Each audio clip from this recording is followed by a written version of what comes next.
Welcome, brave souls, to Creepy Canvas. Join us around the virtual campfire as we delve into the realm of the unknown, where the darkness conceals secrets that are best left untouched. Gather your courage, for the woods are alive with whispers, and the night holds stories that will haunt your dreams. This is not your ordinary camping trip. Brace yourselves for a journey into the unknown, where fear lurks in every rustle of the leaves and every flicker of the firelight. Story 1. There's only 5 of us on this camping trip. We keep counting 6. There were bright flashes of red in the sky. It's as if someone was waving around a flare light from space, faint but noticeable. We all made UFO jokes and laughed as we nailed our tents into the ground. I knew for sure that there were 5 of us. We have all been friends since early middle school, and we're celebrating our high school graduation with this getaway camping trip. The flashes of red must have stopped randomly as we made conversation while fixing up our tents. Dave managed to put his tent together the fastest and told us he was going to find some branches for the fire. I remember how he had worked with me at the local gas station last year. We used to do the night shift together, and it had made working at a desolate gas station much more fun than it was supposed to be. There was also Eric in the corner, still reading his tent manual, fidgeting with his signature round glasses. I wasn't as close with Eric as I was with the others, but I still remember sitting with him in math class and copying his homework one time. Ava was also there talking with Sally, my cousin.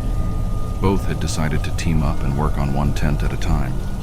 I also have clear memories of them, hanging around at school in our usual places.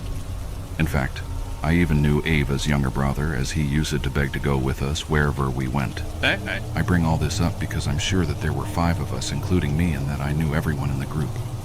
So Dave had went to get some branches as we pulled out some foldable chairs and set them up around the fire pit. I remember feeling uneasy as the sun set and darkness began to consume the forest. The shadows of trees elongated around us as the minutes ticked by.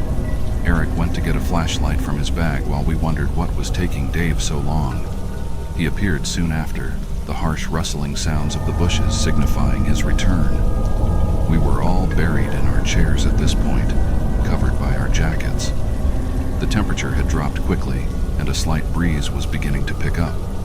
"Geez, you guys weren't even bothered to pull out a chair for me," Dave said as he arranged all the branches in the pit. We had set up 5 chairs around the fire. I tried to rationalize the situation, but no matter how hard I focused, my head felt like it was underwater. I had perfect clarity up until that moment, but when I tried to focus on why 5 chairs were occupied when Dave hadn't sat down yet, my head seemed to just stop working, as if something was reaching in and pulling out my thoughts. Instinctually, I felt even more uneasy now, and I had placed why. The whole forest had gone dead silent. I looked around at the faces of the others and could tell that they had felt the same. Eric was fidgeting with his fingers, trying to scan around the group and spot the extra person, but it was futile. I scanned every face, each etched in worry and frowning in frustration except for... "It's all right, I'll get the chair myself," Dave said, breaking the silence and somewhat alleviating the tension. I got up and offered to help him. He looked into my eyes and nodded knowingly. We headed away from the fire pit towards the tents, but I kept my eyes glued on our group. "How many people are here?" I whispered to Dave as he looked around and realized that we had indeed only packed 5 chairs. In fact, every person had brought with them their own chair. They were heavy to carry, and we wouldn't bring any extra needlessly. "There's 5, right? I mean, there's 5 chairs," Dave replied. His voice wavered as he spoke. "No, I just think maybe one of us forgot our chair," I said. My mind was struggling to address the issue head on, and now sought to find rational excuses instead. I didn't quite feel in control of my thoughts. It felt like swimming in a dream, and if I tried to force myself to think about who the 6th person was, my head would begin to throb. "Yeah, that sounds about right, actually," Dave said, relaxing and heading back to the group. When we walked back to the fire pit and circle of chairs, 2 chairs were empty, one for me and one for Dave. Everything was adding up now, even though we all agreed it wasn't before. Sally suggested we were all probably tired after the long hike to get here, and probably just needed some sleep. She could have been right. We were all sleep deprived from waking up very early today to make it on time. Ava brought out the drinks. The whole 6-pack was emptied. We all moved closer to the crackling fire for warmth as we took sips from our cans and reminisced on memories of last year. Ava was in the middle of telling us about that one time she was home alone, with weird things happening in her house, when I got these sudden chills despite the pleasant warmth of the fire. What felt cozy and safe moments ago felt wrong now, all because I realized that there was a crucial detail I missed. "Who started the fire?" I asked, completely interrupting Ava in the middle of her story and breaking everyone else's immersion. Everyone looked momentarily annoyed until they realized they had no answer. Once again, I scanned the faces staring back at me, all barely illuminated by the light from the fire, all familiar and pale from fear. "Wasn't it you, Dave?" Eric asked. Dave shook his head. "I think the person standing behind Jenny did it," Sally said, looking over at me. I whipped my head around so quickly it hurt. My heart was pounding in my ears. There was nothing behind me except for the encompassing darkness of the woods. Staring at those tall, dark trees behind me made me feel exposed. I felt like a lost bird in a vast field. "Wait, I don't know," Sally said. Her eyes had gone wide and she was shaking visibly. She continued to look around frantically as Ava moved over to her, placing her hands on her shoulders and trying to calm her down. "I think we should leave this place," Ava stuttered. "Yeah, something just doesn't feel right, but I can't put my finger on it," Dave said. "But it's so dark out in the forest now. We'd probably get lost if we leave now," someone else said. "Yeah, I think we should stay the night and leave as soon as we can tomorrow," Eric agreed. I tried to protest, but realized Eric was right. The woods harbored an oppressive darkness within which navigation would be near impossible. "Let's not sleep in our separate tents just to be safe," Sally said. We all agreed. We only brought one-person tents with us, but we could squeeze two if we tried. That way, no one would be alone at night. Following this conversation, we all got up and made our pairs. I went with Dave and Sally, like always went with Ava. Eric kept complaining that he didn't have a pair, but we reassured him he did. He wouldn't accept it. I feel like at some point we all realized that there were only 5 of us, and suddenly we were all huddling up in the middle of the clearing. "Why do we keep thinking there are 6 of us here?" Eric asked. Sweat was dripping down his face despite the cold. We had nearly left him all alone on his own under the assumption that there was another person. My stomach turned as I squeezed my eyes shut and tried to mentally recap everyone here. My head throbbed, but I kept pushing it. "There's me, Dave, Eric, Ava, Sally, and..." I was pointing at each of them as I said the name. I retched and emptied the contents of my stomach on the ground when I got past Sally. The left side of my head felt like there was a knife stuck in it. My vision was blurry. Dave held me up to stop me from collapsing, and we all wordlessly started to move towards the tents as someone put the fire out. Dave helped me into a tent while the 4 outside discussed what to do. I could only focus on snippets of the conversation as the excruciating pain beating against my skull came and went in waves.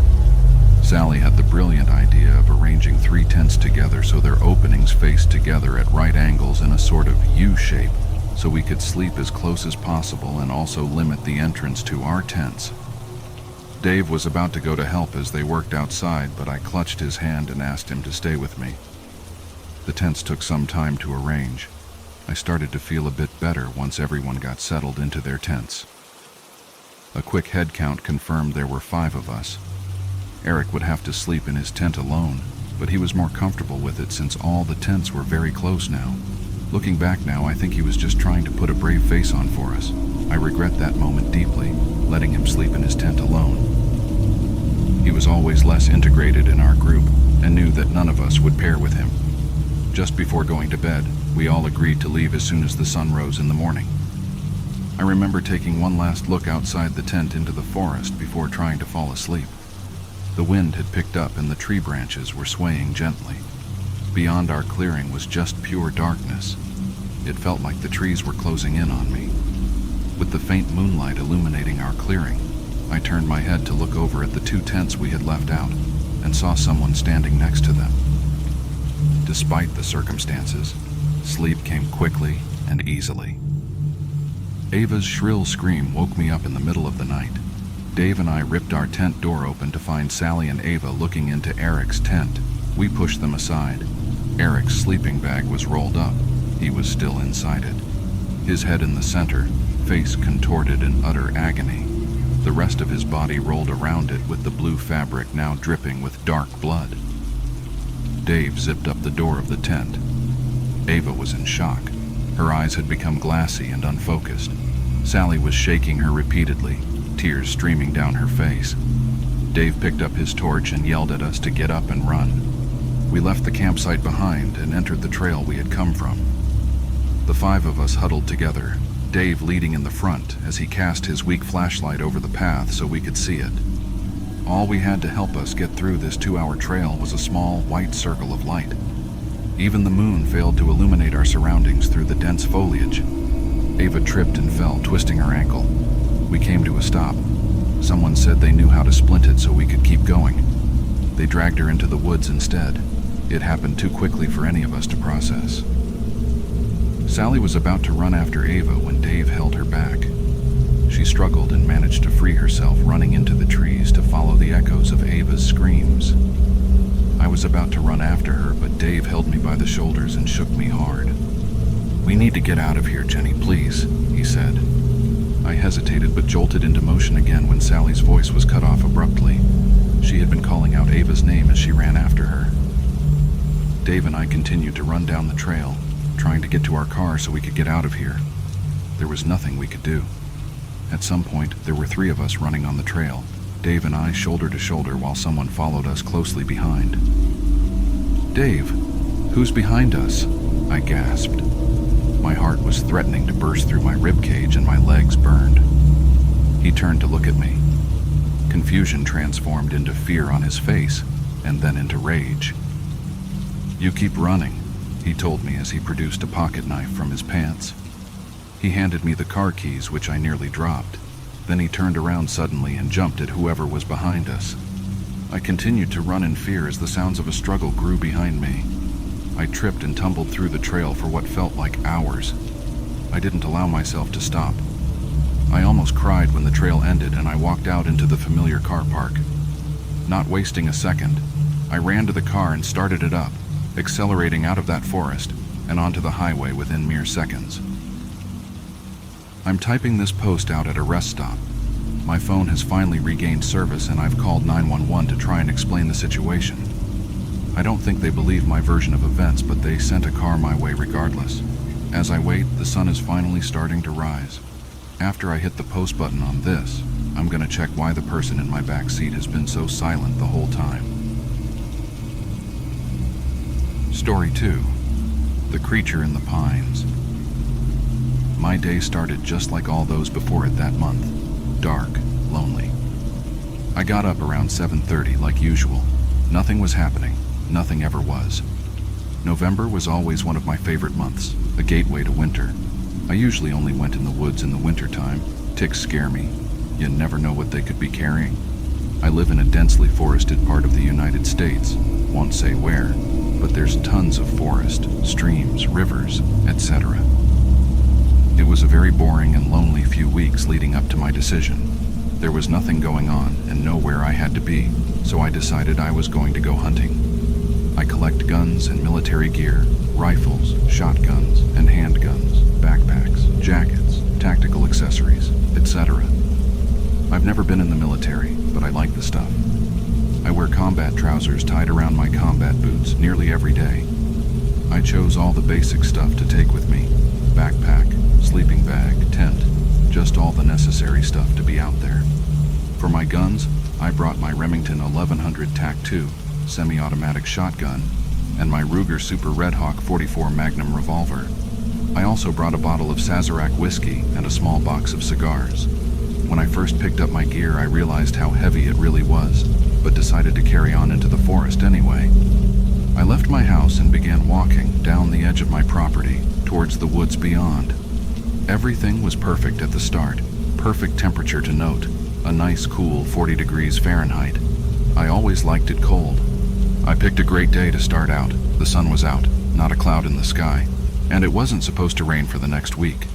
Before I left, I had made myself my favorite sandwich for lunch: honey ham, thick, sharp cheddar cheese, and kettle chips, which I like on my sandwich. They give it a nice crunch. About 3 miles into my hike, I sat down on a downed tree and pulled out my sandwich. I had made it so I wouldn't have to prepare myself one of the MREs I brought, at least not until later that night. The forest was beautiful that day, birds chirping, and I didn't see too many deer, of course, from the leaves crunching underneath my boots. I had a long hike ahead of me, around 28 miles of forest, trying to reach a certain part of the forested land. I reached a creek and decided I would jump it, so I tried and failed. My boot hit the water and my sock was soaked instantly. That put my day back pretty far, since the water was freezing and I had to stop and dry my boot out, which meant starting a fire. I couldn't continue with a freezing foot, so that was basically the end of my day. Before I set up my camp, I had to dry the damn boot out, so I collected some tinder, some round rocks, and lit a fire. I warmed the rocks up and stuck them in my boot so it would dry it out. I attempted to set up my tent with one boot on, but it just wasn't happening, so I decided I would just use my hammock for the night, so I set that up instead. The night air was cold and dry, the sounds of the forest around me. I fell asleep to the light of the fire. I awoke at some point in the night to a crash in the forest. I sat up sharp, frightened, but I figured it was most likely a falling tree. I fell back asleep soon after. The next day started well, but very cold. By this point I was running low on water, so at some point I would have to boil some water today. I started down the trail, which wasn't really a trail, just a way I knew in the forest. It was about 11 a.m. when I decided if I was going to continue, I was going to need that water. Luckily, I was walking beside a nicely flowing creek, so I started a fire and gathered some water in the pot I had brought. My bag was large and heavy because it had things I needed to be out in the forest for that long. The pot came to a nice rolling boil, so I removed it from the fire. I bottled my water, and I was ready to continue. Before I was to continue, though, I thought I would have a cigar. This set my day back an hour and a half, so it was now midday, around 12:30 p.m. I heard something loud far off in the forest. An odd coincidence, I thought to myself, but I still had to press forward. It had been a while since I had eaten, so I found a nice spot by the creek with a nice amount of sunlight and began preparing myself and more. I always liked those things, regardless of things you see on the internet about them being nasty or tasteless.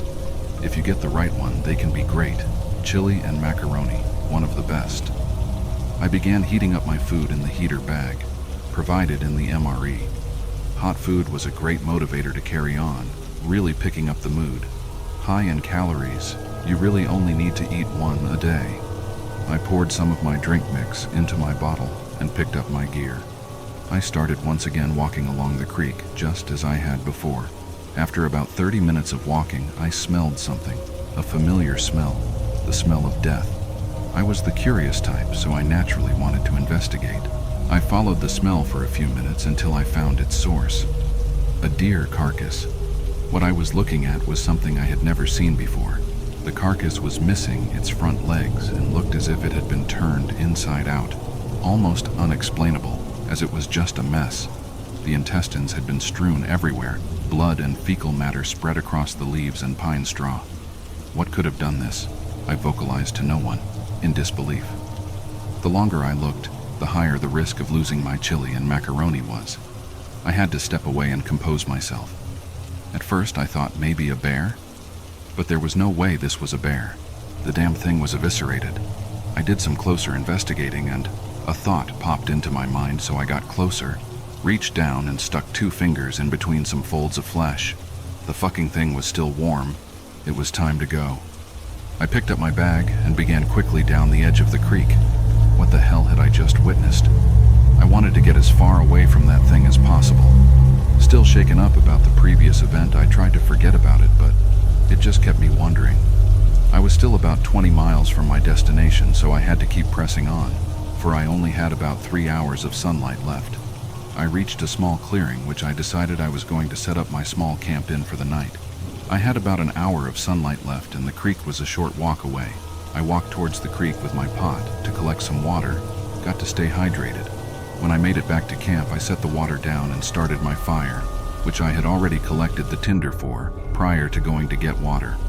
Daylight was fading quickly, so I set up my tent while the water was boiling. When I sat down by my small fire to take a breather and collect myself, I thought I heard something out in the woods, which sounded like footsteps. Just an animal, I thought, but my mind wandered back to that deer I found earlier on in the day. Could it be a bear? I thought at first, but it was pretty far off and sounded like it was moving in a different direction, so I wasn't worried about it. I crawled into my one-man tent with the front flap open so I could see my fire about 7 feet away. I cracked open the bottle of whiskey I had brought. It was cold, just from the night air. I took a couple nips off of the bottle and settled in for sleep. I lay down, and a few seconds later, a loud pop echoed through the forest, like a live tree branch breaking. It scared me a lot, so I grabbed my shotgun from the side of my bag. Already loaded, thankfully, I didn't want to make much noise. 12-gauge buckshot. My fire was just coals now, the dull glow illuminating the ground in front of me. I didn't hear anything else, but I sat there at attention. I wasn't going to get much sleep anyway. Ever feel like you're being watched? Yeah. You know that feeling. It's horrifying. Sometime in the night, I dozed off. When I woke up, the sun was up, which was comforting. I checked around my camp to see if anything was different. Luckily, it wasn't. I tore down my tent and packed up my stuff. I had to get going. I was already going to have a late start. I started down the trail once again, just happy I was free from the troubles of everyday life. A couple hours into walking, I realized I wasn't familiar with this part of the forest, and I was curious to know where I was, so I climbed a nearby rocky hill. On my way up, I saw something odd, a rock overhang that didn't look right, so I went to check it out. After making my way around so I could see the front of the rocks, I saw it wasn't just an overhang, it was a cave. I've always been an explorer naturally, but sometimes I did some stupid shit, like going into unknown caves alone. If you fall down a crevice, you're dead no matter what. My curious nature wouldn't let me leave without seeing the inside of the cave first. I set my bag down and pulled out my mag light and walked towards the mouth of the cave. I shined my light inside the cave. A tunnel was illuminated, and I was just too curious. I walked into the cave and began down the rocky tunnel. The tunnel began a left-hand turn, which I couldn't see around. When I was able to, I saw it opened up into a room. The room wasn't huge, but it wasn't small either. The first thing I noticed was the smell, musk and rot. The second thing I noticed were the bones. They were everywhere. I thought it must have been a mountain lion den, but I wasn't worried, not with my .44 Magnum. I shined my light around the chamber, didn't see anything living, so I walked further in. My light fell on an opening at the other end of the chamber, another tunnel. I walked around the first chamber, seeing what I could find. That's strange, I thought, as I had found pieces of clothing lying around. A bright orange jacket, shredded and stained with black splatter. Maybe a discarded jacket that a hunter had skinned a deer in, and the lion had dragged it back to the den because it smelled like deer blood. I wasn't exactly ready to try to venture further into this cave, but I press it on a little ways. I'm just too curious. Bones crunching underneath my feet, I walked to the second tunnel, and it went off into the dark and split into two paths. The ceiling in here was quite high, so the darkness just ate my light. I decided to turn back. It was starting to get dark, and I needed to find a spot to set up camp. I stood at the entrance to the cave for a minute to compose myself. I had a quick smoke and began to look for a spot to pitch my tent. I found a nice flat spot and started cooking my murray while I set up my tent. I began eating my meal just inside the tent with the flap open, and yet again I heard something, like human feet, 1, 2, 1, 2, 1, 2. What was strange was the distance of the sounds, the distance between each footfall, at least 10 feet between every crunch of the leaves. They were very close. I hadn't lit a fire, so I couldn't see anything, and I didn't dare turn on my flashlight, as I didn't want to alert whatever or whoever was out there. I was miles into the woods, so seeing another person at this time of evening was very strange. I waited a while with my shotgun, and I didn't hear anything else, so I went to sleep. Foolish, I didn't hear anything else, meaning I didn't hear it move away from me. I woke up to breathing outside my tent. I was mortified. The breathing was high up, like it was in a tree or something, but it was loud.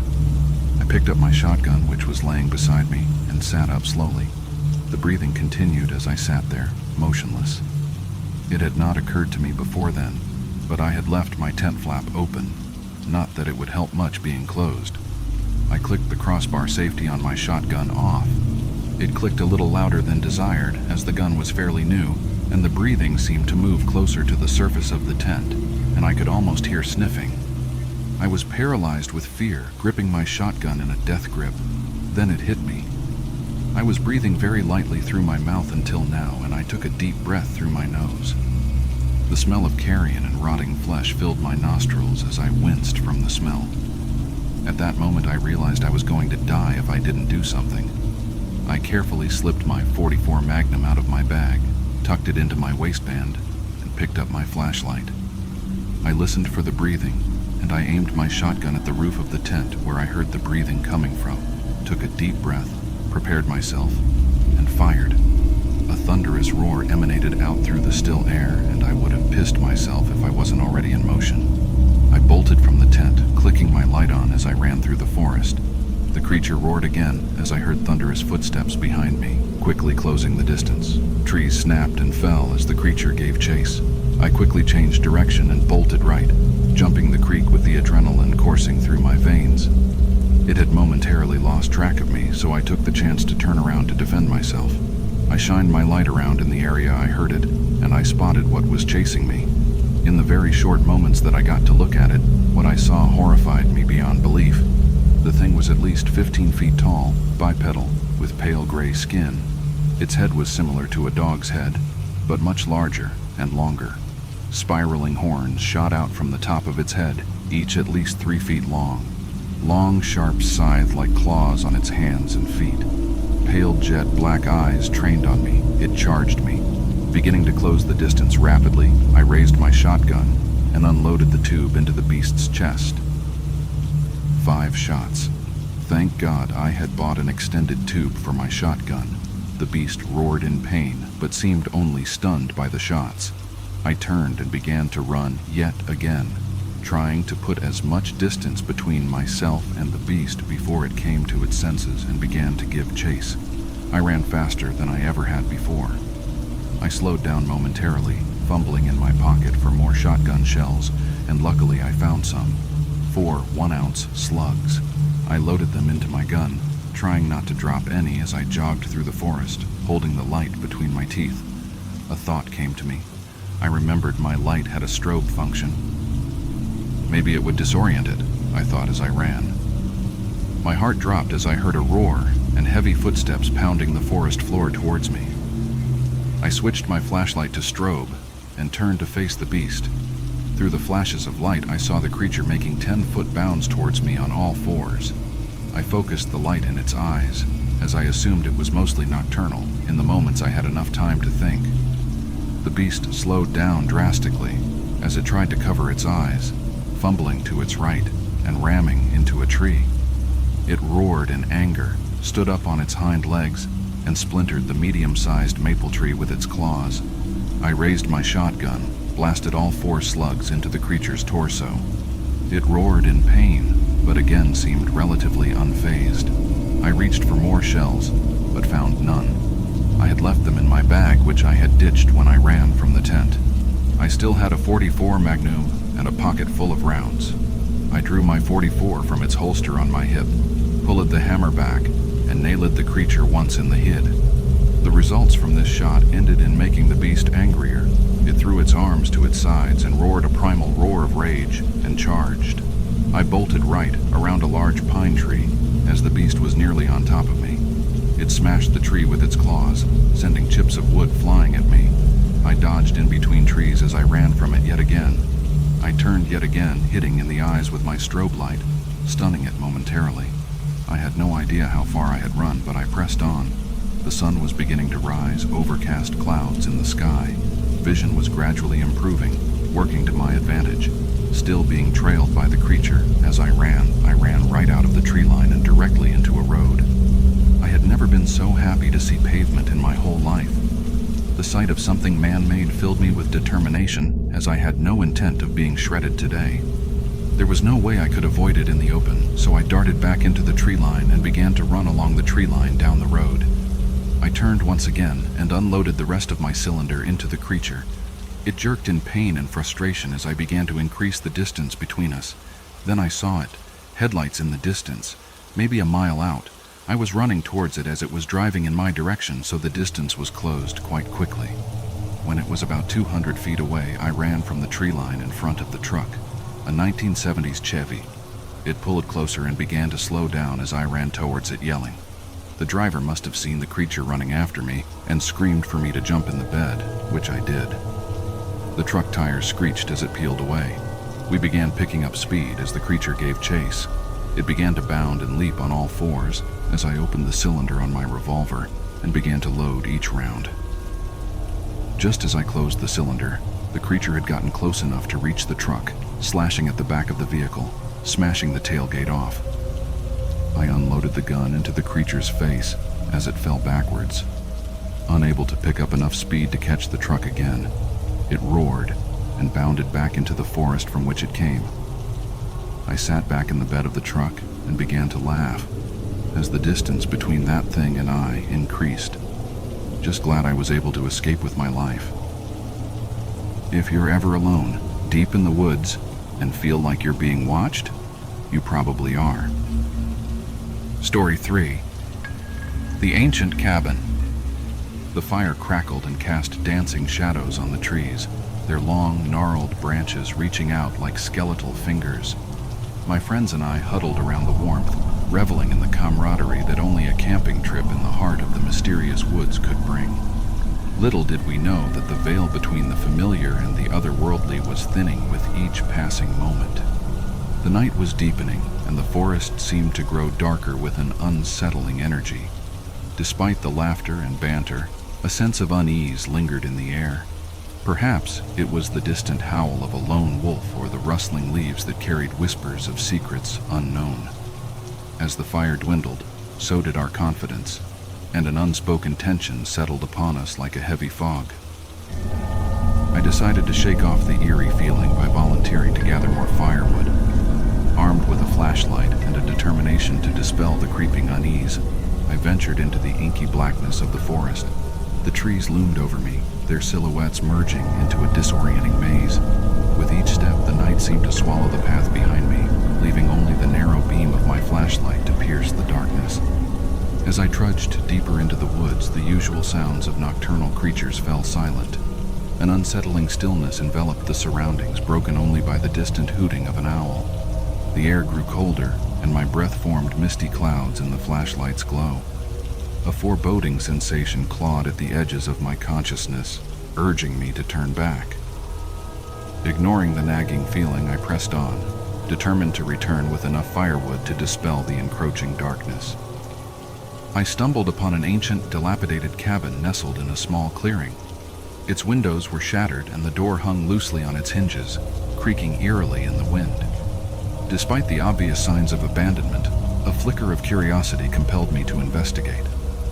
I cautiously approached, my footsteps echoing in the desolate silence. The door groaned as I pushed it open, revealing a room shrouded in darkness.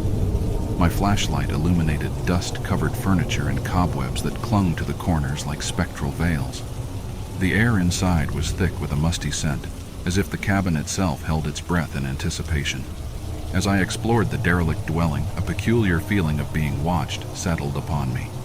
A sudden, inexplicable draft extinguished my flashlight, plunging me into complete darkness. Panic gripped my chest as I fumbled to reignite the light. In that moment of vulnerability, I sensed a presence, an unseen force that seemed to encircle me. Whispers echoed in the hollow space, voices that spoke in a language unknown, sending shivers down my spine. With the flashlight flickering weakly, I stumbled towards the exit. The door slammed shut with a deafening bang, sealing me inside the suffocating stillness. Panic surged as I desperately tugged at the stubborn door, but it resisted my efforts. The air grew thicker, and the oppressive weight of an unseen entity bore down on me. As the whispers intensified, I caught fragments of chilling phrases that sent a cold sweat down my spine. The cabin seemed to pulse with a malevolent energy, and I could feel the walls closing in. In the dim light, shadowy figures danced at the periphery of my vision, their distorted shapes taunting me from the darkness. Summoning every ounce of courage, I mustered a guttural scream and forced the door open. The night air rushed in, and I stumbled out of the cabin gasping for breath. The moment I crossed the threshold, the oppressive atmosphere lifted, as if the cabin itself exhaled a sigh of frustration. The forest, once alive with unseen eyes, seemed to release its hold on me. My heart pounded in my chest, and I sprinted back to the campsite, the distant echoes of haunting whispers fading into the night. I burst into the clearing, breathless and disheveled, and my friends looked at me with a mix of concern and disbelief. Unable to articulate the horrors I had encountered, I collapsed by the dwindling fire. The warmth was a welcome embrace, dispelling the lingering chill that clung to my skin. My friends bombarded me with questions, but I could only manage fragmented sentences, haunted by the memories of the cabin and the unseen entities that dwelled within. That night, we abandoned our campsite, leaving behind the malevolent shadows that lurked in the depths of the woods. As we hiked back to civilization, the moon cast an ethereal glow on the trees, but its beauty was overshadowed by the lingering fear that clung to us like a persistent fog. The line between reality and the supernatural had blurred, leaving us with a tale of a night where the woods whispered secrets best left untold, and I narrowly escaped the clutches of an otherworldly force that sought to claim me.